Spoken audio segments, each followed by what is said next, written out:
Доброе утро, зрители StopGame.ru! В эфире Инфакт. Журналист Том Хендерсон сумел раскопать немного инфы, касающейся загадочной Assassin's Creed Codename Hex, посвященной временам охоты на ведьм. Так вот, Хендерсон утверждает, что действие развернется в Европе 16 века, а тема охоты на ведьм станет ключевой в сюжете игры. Главная героиня, девушка Эльза, как раз является счастливой обладательницей сверхъестественных способностей. В ролике, который видел журналист, Эльза убегает от немецких солдат и использует магию, чтобы отвлечь своих преследователей. По структуре Hex ближе к первым, более компактным и линейным частям франшизы. Планируется механика страха, навеянная дополнением про Джека Потрошителя для Assassin's Creed Syndicate, где можно было выполнять жестокие добивания, вселяя ужас в свидетелей. Однако в каком виде страх будет реализован в Hex, неизвестно. Ну а ждать игру придется аж до 2026 года.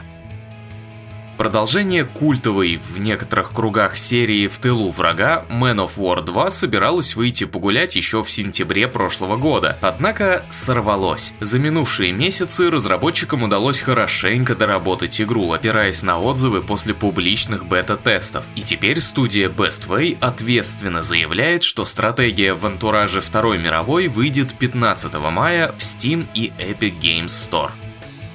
Другая стратегия, также отдающая ароматом старины, но уже пошаговая, Songs of Conquest не хочет отставать от собрата и намерена выбраться на волю из раннего доступа 20 мая. В версии 1.0 появится четвертая сюжетная кампания, повествующая об амбициозном чародее и наемниках из песчаных дюн. На этой главе приключения не закончится, но перекинет мостик к следующему эпизоду. После релиза игра продолжит получать свежий контент, патчи и общие улучшения, о чем подробнее расскажут позже.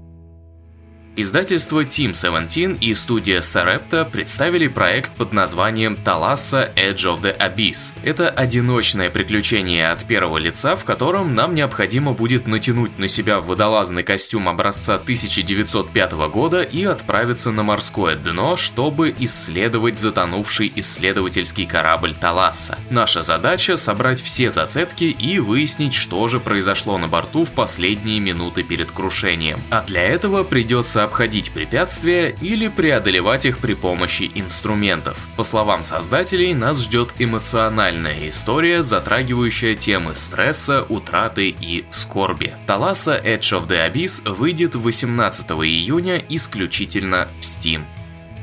В 2018-м коллектив Flaming Fall выдал сомнительную карточную Fable Fortune. В 2021-м неплохо залетела компьютерная адаптация Gloomhaven. И вот компания анонсирует свой следующий проект, выкатывает демку и буквально тут же объявляет о том, что разработка заморожена. Iron Market представляет собой кооперативную пошаговую ролевку в декорациях итальянских городов эпохи Возрождения. Из-за того, что прошлым летом издатель отказался выпускать игру, а нового в студии так и не удалось найти, производство было приостановлено. Сейчас единственная надежда для Iron Market — это виш-листы в Steam. Если игру добавят в список желаемого достаточное количество пользователей, быть может, Flaming Fall удастся уломать инвесторов влить в них еще немного деньжат. Вместо 30 человек в студии трудится уже всего 9, что также стало результатом недостатка бюджета. Пока судьба Iron Market остается нерешенной.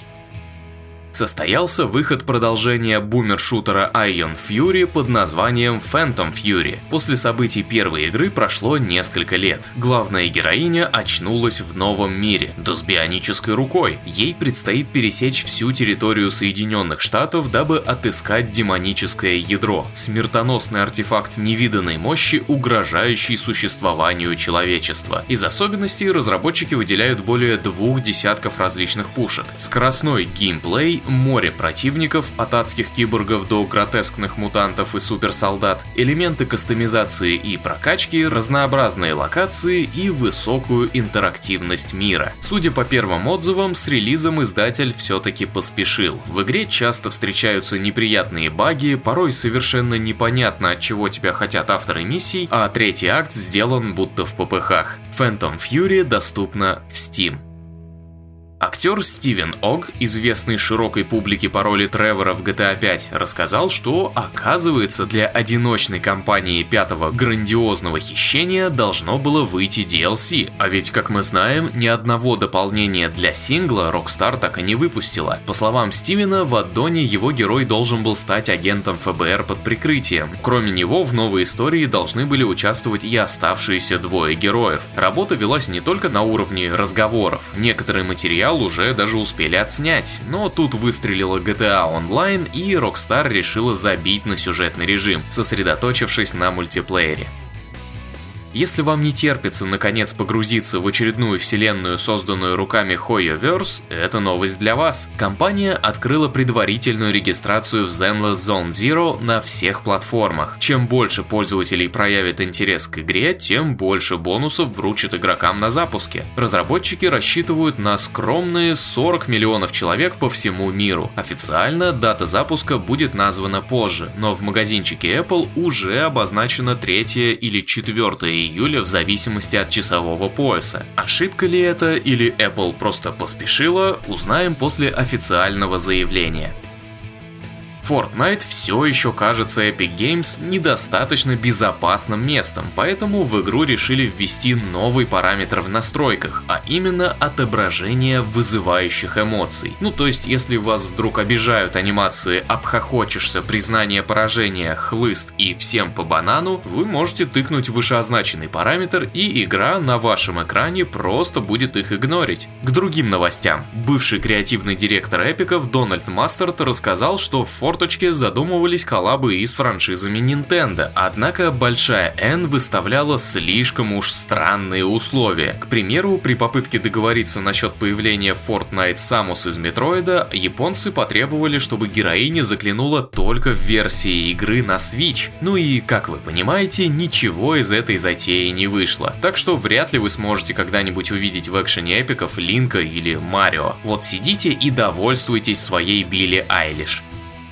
Издательство Atlus и коллектив Studio Zero организовали стрим, на котором представили свежий трейлер ролевой игры Metaphor ReFantazio. Нас отправят в фэнтезийный мир, пропитанный магией и населенный феями. Короля одного тридевятого королевства убивают, и народ вынужден избрать нового правителя, а стать им может любой, кто заручится наибольшей поддержкой населения. В выборах должен был участвовать и принц, но он пропал при загадочных обстоятельствах. На поиски отправляется главный герой на пару с феей. По пути им встретятся враждебные племена, опасные существа и, конечно, ворох второстепенных персонажей, которые могут стать частью отряда. Metaphor ReFantazio стартует на ПК, PlayStation и Xbox Series 11 октября. Ну и хорош на сегодня. Больше новостей читайте на сайте stopgame.ru. А вечерком сегодня загляните на наш стрим. Между прочим, проходим Майнкрафт на харде. Приятного аппетита и отличного дня!